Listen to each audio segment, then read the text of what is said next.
Good afternoon, everyone. Charles from Hard Work Martial Arts here. Today, I would like to cover how to hold square hand targets for your partners.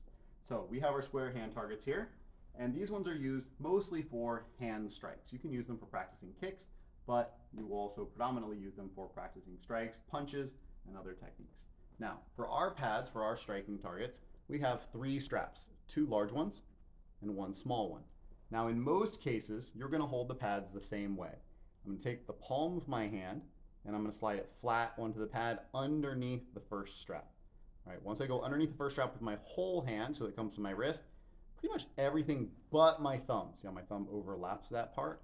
I want to hook that with my thumb. That way I can kind of tighten it down around the rest of my hand. And then my other fingers, they're just going to loop in and hold that pretty strong. This lets me kind of hold and squeeze. See how the pad compresses around my hand a little bit? I can hold and squeeze pretty tight for that. That gives me a pretty solid hold. It's not going to go anywhere, and I can adjust the angles.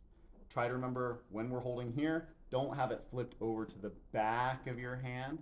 This just simply doesn't give you the same resistance and the same ability to hold it stable as you would if you're holding with your palm on the pad, okay?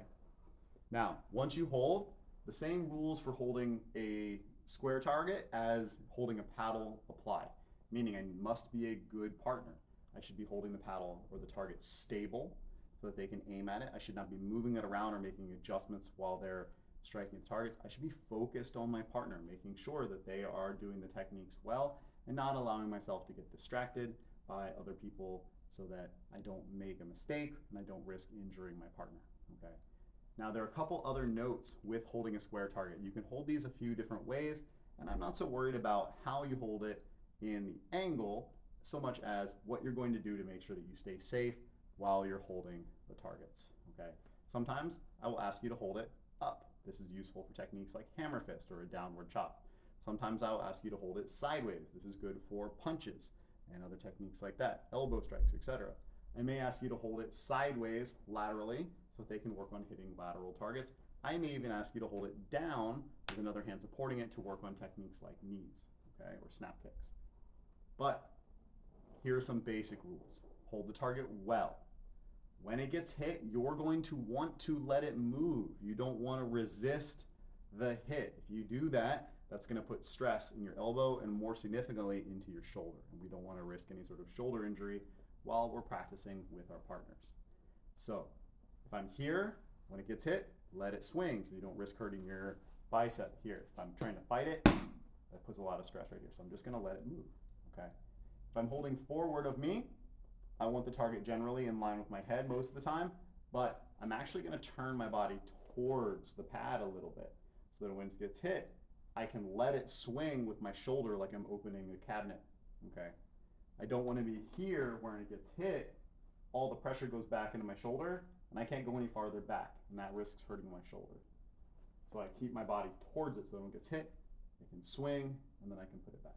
Again, I will watch my partner, I will look at them so that when the target gets hit, it will move.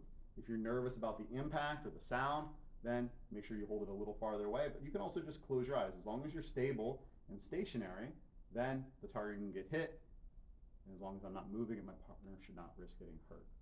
Now, in some cases, I may ask you to hold it sideways so that the target can be hit sideways, working on something like a chop or an elbow strike. They may hit laterally. The hold's the same. The only difference is instead of holding with the pad towards you and my body sideways, I'll just turn towards you and bring the pad with me. That way it can move and swing, okay? So that's how we hold a square hand target. Most of the time when you hit these, you'll be hitting them with your hands, but you may also be using them for kicks. One note when you're holding either a square target or a paddle, these are small targets. Small targets require small power. What we mean by that is there is someone behind the target. We must always remember that if I'm practicing a punch, I don't want to blast it as hard as I can because the person who is holding the target may not be comfortable with that level of impact.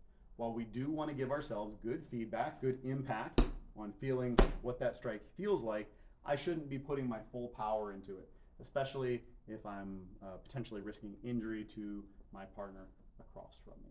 Same thing with a paddle. With square hand targets, because you can hit them a bit more solidly than a paddle would be, there's more risk of injury, especially to the shoulder. So keep that in mind, please. make sure you're conscious and conscientious with your partners, aware of them, and you're always taking their safety into account. So that's how we hold a square hand target. I hope that helped. Have a great day. See everyone later.